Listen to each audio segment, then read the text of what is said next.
ఇక అంతకుముందు ప్రత్యేక హోదాపై ముఖ్యమంత్రి చంద్రబాబు చేసిన ప్రకటన అసెంబ్లీలో గందరగోళం సృష్టించింది. నాడు పార్లమెంటులో జరిగిన ఘటనలపై ముఖ్యమంత్రి చేసిన వ్యాఖ్యలను వైఎస్ఆర్సీపీ అభ్యంతరం తెలిపింది.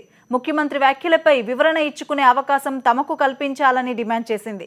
ఈ క్రమంలో సభలో తీవ్ర దుమారం చోటు చేసుకుంది.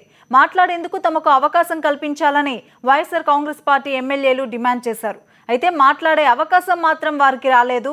ఈ క్రమంలో అధికార పార్టీ సభ్యులంతా విపక్షం వైఎస్ఆర్ కాంగ్రెస్ పార్టీని టార్గెట్ చేశారు. గందరగోళం మధ్య స్పీకర్ సభను రేపటికి వాయిదా వేశారు.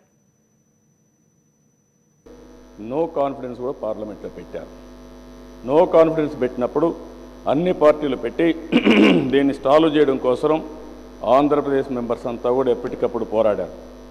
కానీ 9/12/2013, 11/12/2013, అదే మరిగా 12/12/2013, 13/12/2013, 16/12/2013, 17, 18 ఇన్నిసార్లు పెట్టారు.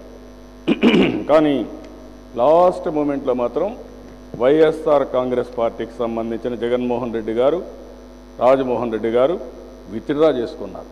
అక్కడ అందరూ కూడా యాజ్ ఇట్ ఈజ్ ఆ రోజు కాంగ్రెస్ పార్టీ మెంబర్లు, తెలుగుదేశం పార్టీ మెంబర్లు ఉంటే ఒక్క వైఎస్ఆర్ కాంగ్రెస్ పార్టీ మాత్రం నో కాన్ఫిడెన్స్ కూడా విత్డ్రా చేసుకున్నారంటే సమస్య పరిష్కారం చేయకుండా ఏ కారణాలో వారు చెప్పాలి తప్ప మీరు చెప్పచ్చండి. మీకు అవకాశం ఉంది అధ్యక్ష. ఒక పద్ధతి లేకుండా ప్రతి ఒక్కదానికి లేపమనడం, లేయడం ఇది అలవాటు మంచిది కాదు అధ్యక్ష.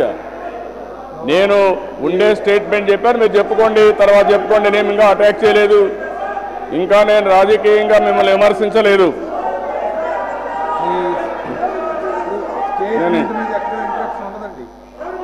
నేను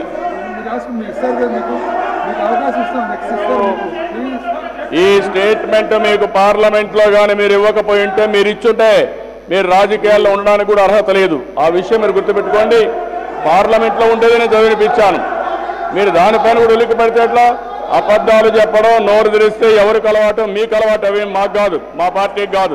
ఆ విషయం మీరు గుర్తుపెట్టుకోవాలి. ప్రతి ఒక్కదానికి అసలు లేయమనం కూడా కరెక్ట్ కాదు. మీకు అవకాశం ఉంటుంది, మీరు చెప్పండి. నేను వాస్తవం ఒకటి జరిగింది మీ దృష్టికి తీసుకొచ్చాను.